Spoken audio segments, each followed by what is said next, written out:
High সবাইকে, আজকে তোমাদের জন্য আমি একটা ওপেন কার্লস হেয়ারস্টাইল নিয়ে এসেছি, সাথে হচ্ছে ফ্লাওয়ার ডেকোরেশন। হ্যাঁ, তোমরা দেখতে পাচ্ছ আমি একটা এক্সটেনশন ইউজ করছি, ইয়ার টু এর একটা এক্সটেনশন ইউজ করছি। তো এই এক্সটেনশনটা আমি কি করে ইউজ করছি তা তোমাদের আমি দেখিয়ে দিচ্ছি। আর আমি প্যাডেল ব্রাশে মুছ নিলাম।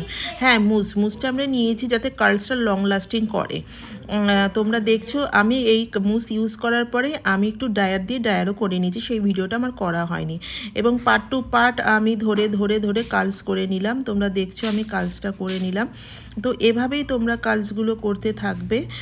তো আর এই দিকে আমি হচ্ছে বুফান করা শুরু করলাম। হ্যাঁ, 0 থেকে 2 এর মধ্যে আমি বুফান শুরু করলাম।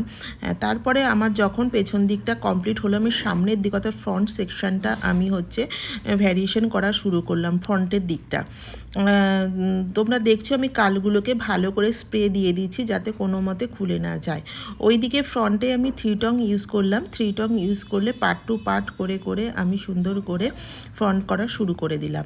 হ্যাঁ, এবার দেখতে পাচ্ছ আমাদের যে ব্রাইড আছে সে ফুলগুলো নিয়ে বসে আছে। তো এই ফুলগুলো দিয়ে আমি আমার অ্যাসিস্ট্যান্টকে বললাম প্রত্যেকটা ফুল সুন্দর করে সুতো দিয়ে বেঁধে দিতে। ও তেমনি বেঁধে দিল। তেমনি আমি পার্ট টু পার্ট সুন্দর করে ফুলগুলো লাগিয়ে ফেললাম ক্লিপের সাহায্যে। তোমরা যারা চাইছো আমাদের বেসিক থেকে অ্যাডভান্স লেভেলের হেয়ার কোর্স করবে তারা অবশ্যই আমাদের অফিসিয়াল নাম্বারে যোগাযোগ করো। আমাদের 31 মার্চে একটা হেয়ারস্টাইল কোর্স শুরু হচ্ছে। তারা এখানে ওপেন হেয়ারস্টাইল, বিভিন্ন ফ্লাওয়ার ডেকোরেশন, একদম ক্লায়েন্ট বেস হেয়ারস্টাইল শেখানো হবে। তার সাথে সাথে তোমরা অ্যাডভান্স হেয়ারস্টাইলও শিখবে। তো বাই, সবাইকে কেমন লাগলো অবশ্যই জানিও।